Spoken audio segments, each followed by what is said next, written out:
bibigyan lang po natin ng linaw para sa lahat ng ating mga kababayan na kagaya rin namin na volunteers para kay Bongbong Marcos at sumusuporta para kay Bongbong Marcos. Ang BBMRP ay hindi po kami magkakakilala. So nagsama-sama kami sa iisang puso, sa iisang hadikain na suportahan ang ating pambato bilang na tumatakbo bilang Pangulo na si Bongbong Marcos.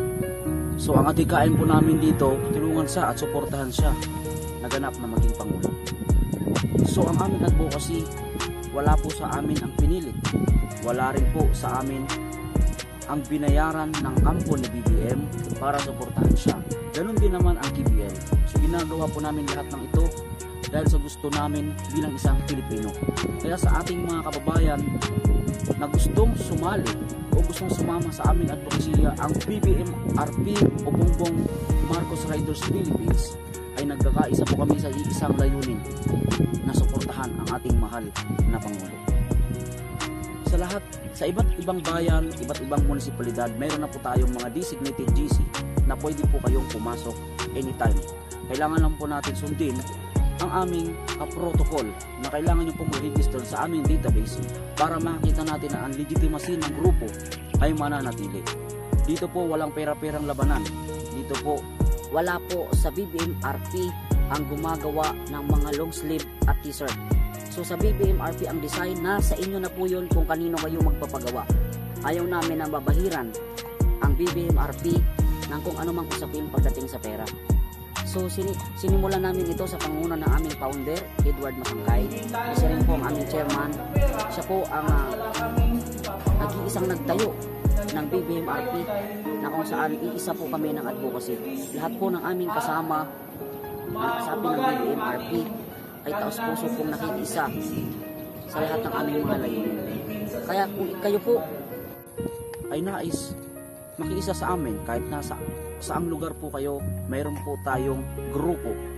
Magsabi lang po kayo o i-search nyo lang ang Bongbong Marcos Riders Philippines o BBMRP at mag-comment po kayo kung saan ang exact location nyo para ma-add po kayo sa mga GC at ma-coordinate po kayo sa mga nakatalagang coordinators at head officers ng inyong lugar. Kailan lang ay binisita namin ang headquarters ng ating mahal na Bongbong Marcos at makikita nyo naman sa mga video, marami ang sumusuporta kay Bongbong Marcos. Kaya naman sa lahat po ng mga kababayan natin ng mga bagong botante o mga bagong nagparehistro para makaboto ngayong halalang 2022, suriin po natin ng mabuti ang ating mga kandidato na tumatakbo bilang Pangulo ng Pilipinas. Hindi po yan isang kapitan o parang chairman na tumatakbong pinuno ng inyong barangay. So yan po ay presidente na kung saan siya ang magmamanage, siya ang mag-handle at siya ang tatayong leader ng ating bansa. Buong Pilipinas po yan. Kaya suriin po sana natin ng mabuti kung siya ba ay karapat-dapat na maging leader ng ating bansa. Naniniwala kami na si Bongbong Marcos, siya lang po ang may kakayahan na maibangon muli ang Pilipinas. Ilang taon na po tayong nagtiis, naghirap. Ang ating mga kababayan ay gusto na ng pagbabago. Sinimulan na po ito may Pangulong Duterte. Kailangan lang po may manalo na katulad niya ang paninindigan, katulad niya magsilbi sa bayan, na taos-puso niyang ibibigay ang kanyang sarili para mapaglingkuran tayo. Hindi na tayo papanin lang sa anumang paninira gamit ang mga media sa Pilipinas na napapanood natin sa Facebook, sa YouTube. Suriin po natin ang mabuti. Tayo mismo ang umalam kung yan po ba ay totoo o dapat paniwalaan.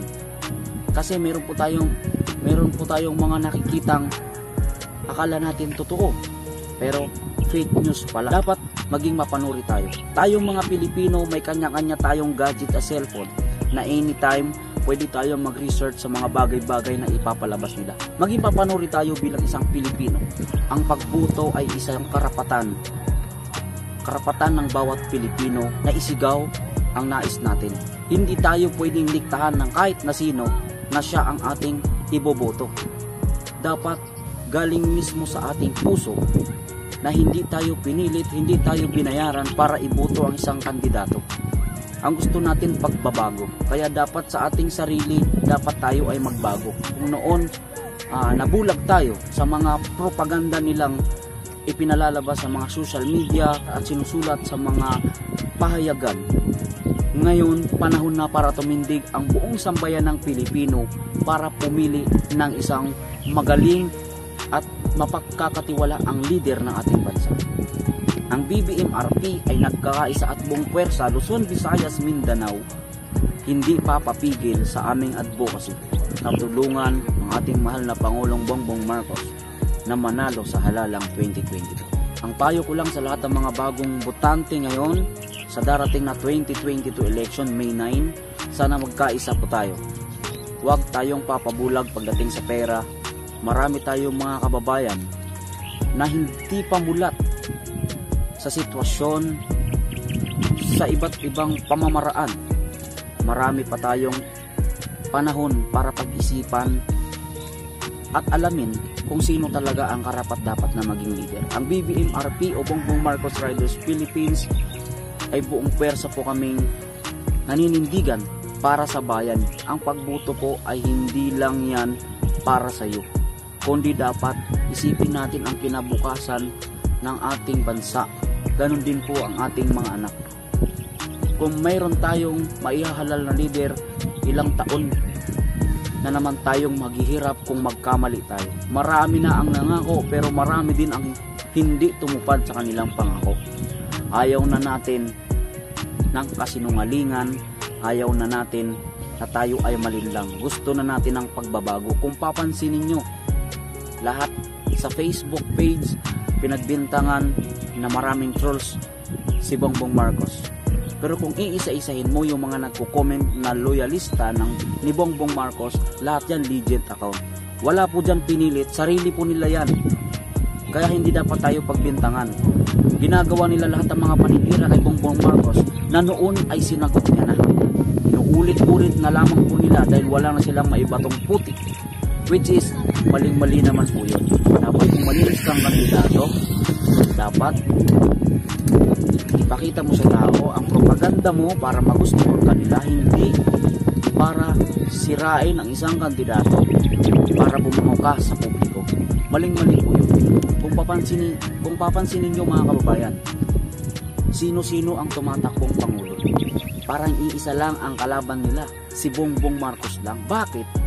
Dapat itanong niyo yan sa sarili nyo. Sa mga hindi pa namumulat ang mata, itanong niyo yan, bakit galit na galit sila kay Bongbong Marcos? Dahil takot sila kapag si Bongbong Marcos ang manalo. Marami kasi ang pagbabago at mahihirap ang makikinabang. Tandaan po natin na ang mga mayayaman, hindi naman natin sila kinukundina dahil mayaman sila. Pagdating sa pagbabago, ang mga mayayaman, kahit sino ang maupo bilang Pangulo, mayaman pa rin yan. Kaya pa rin yan sumabay sa agos, kaya pa rin mabuhay niya ng maayos dahil yan sila ay mayaman, may mga negosyo. Pero kapag si Bongbong ang manalo, priority tayong mga mahihirap, bibigyan tayo ng maraming trabaho at iba't ibang tulong na manggagaling sa gobyerno na priority ang mahihirap. Hindi na tayo dapat malinlang, hindi na dapat tayo maloko. Kasi kapag nangyari na naman yun ulit, ilang taon na naman maghihirap ang ating bansa, ilang taon na naman maghihirap ang ating mga kababayan. Mahirap sa isang tulad ko, sa isang tulad din ng ating mga kababayang marami na nasa probinsya, malayo sa kabihasnan, na hindi minsan naaabot ng tulong ng gobyerno. Hindi nila nililingon yan dahil ang focus ng ibang mga mayayaman na politiko ay nagpayaman. Suportahan ang kapwa mayaman at tayong mga mahihirap ang nababaon sa hirap at patuloy na maghihirap sa mga darating pang panahon kapag iba na naman ang maupong Pangulo ng ating bansa. Maraming salamat po sa lahat ng ating mga kababayang OFW na number 1 ding sumusuporta sa ating Presidenteng Bongbong Marcos. Salamat po sa inyo at patuloy po sana kayong mag-ingat sa kung saang bansa man kayo naroroon.